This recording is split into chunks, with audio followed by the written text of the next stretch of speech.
જય હિન્દ દોસ્તો, આપણે ટૂંકમાં જ વાત કરવાની છે. હાલ સોશિયલ મીડિયામાં બહુ જ ચર્ચામાં રહેલો વિષય છે પોલીસ ભરતી. દોસ્તો, પોલીસ ભરતી આજ નહીં તો કાલ આવવાની છે એ પાક્કું જ છે. એટલે જે દોસ્તો 2 માર્કથી 3 માર્કથી અથવા તો થોડીક મહેનત ઓછી થઈ હોય તો દોસ્તો આ વખતે લડી જ લેજો. તમારી પાસે ભરપૂર સમય છે, એટલે કે ઓછામાં ઓછો 1 વર્ષ તો સમય તમારી પાસે છે તે પરીક્ષા માટે. એટલે કે દોસ્તો ભરતી આજ નહીં તો કાલ આવવાની એ ફાઇનલ છે. એટલે આપણે તૈયારીમાં આપણી તૈયારીમાં રહેવું જોઈએ. અને દોસ્તો અલગ અલગ જો માધ્યમથી આપણે જાણવા મળે છે કે ભરતી આવવાની છે. તમને ટૂંકા જ વિડીયોમાં જણાવી દઉં છું, ફટાફટ તમે જોઈ લો. આ તમારે વિડીયોને સ્ટોપ કરીને તમે વાંચી શકો છો, અથવા તો તમે વાંચી પણ લીધું જ છે. આ બધા પોસ્ટર છે. પોલીસના સંખ્યાબળ મુદ્દે પીઆલ સુનાવણીમાં સરકારની એફિડેવિટ, પીએસઆઈની ભરતી સિલેક્શન લિસ્ટ નવેમ્બરમાં જાહેર થશે. હાઈકોર્ટમાં જવાબ, પછી પહેલા ઊંચી પોસ્ટનું પરિણામ જાહેર કરો, બાદમાં નીચી પોસ્ટનું હાઈકોર્ટ. એટલે કે પહેલા પીએસઆઈનું જાહેર કરે તો કોન્સ્ટેબલમાં ફાયદો થાય, કેમ કે પહેલાં કોન્સ્ટેબલમાં જાહેર કરી દે, પછી કોન્સ્ટેબલ વાળો જો પીએસઆઈમાં કોઈ પાસ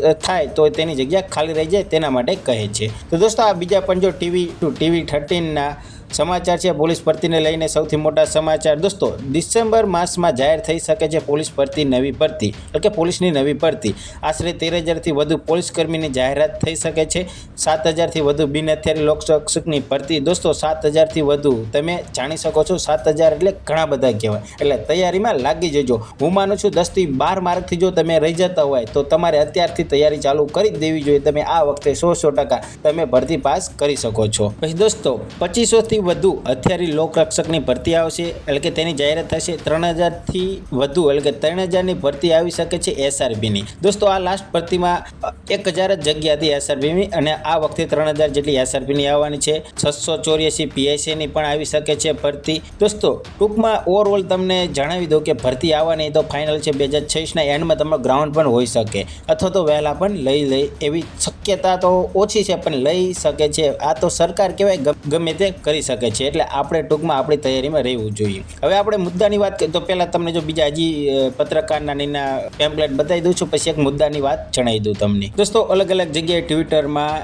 ઇન્સ્ટાગ્રામ, અલગ અલગ ટૂંકમાં સોશિયલ મીડિયામાં ભરતીની જાહેરાત, એટલે કે એંધાણ તો છે તે હાઈકોર્ટ પણ જણાવી રહ્યું છે. છાપામાં પણ આવેલું છે. આ પત્રકાર દીપક રાજાણી સાહેબ પણ જણાવી રહ્યા છે. એટલે ભરતી આવવાની છે. આ બધી વાત સાઈડમાં મૂકો. આ 100% બધાને ખ્યાલ જ છે કે ભરતી આવવાની છે. પણ હવે શું કરવાનું છે તમને જણાવી દઉં. જો દોસ્તો પોલીસમાં લાગવા માટે બધા એમ કહીને મહત્વની એક્ઝામ છે. દોસ્તો એક્ઝામ મહત્વની નથી, મારા ખ્યાલથી દોડ મહત્વની છે. કેમ કે લાસ્ટ ભરતીમાં 12,000 જેટલા વિદ્યાર્થીએ ફોર્મ ભર્યું હતું. 12,000 નહીં દોસ્તો, 12 લાખ વિદ્યાર્થીએ ફોર્મ ભર્યું હતું 12,000 જગ્યા માટે.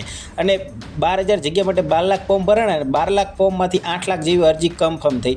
8થી 9 લાખમાંથી 2.5 લાખ જ પાસ થયા હતા.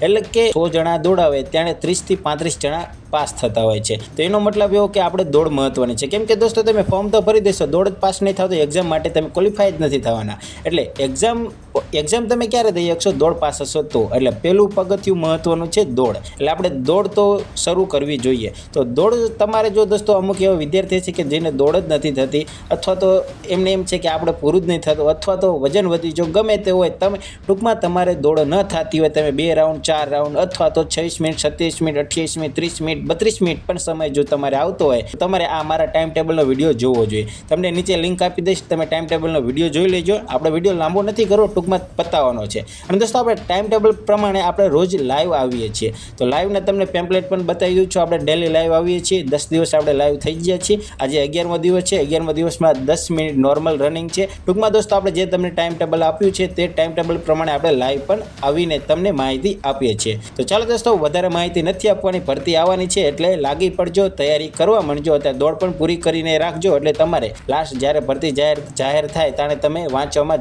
વધુ ફોકસ કરી શકો અને ગ્રાઉન્ડ પર ઓછું. કેમ કે દોસ્તો તમારે ગ્રાઉન્ડ પૂરું હશે તો તમે વાંચવામાં વધુ ફોકસ કરી શકશો. તો ચાલો દોસ્તો આપણે લાઈવમાં મળશું.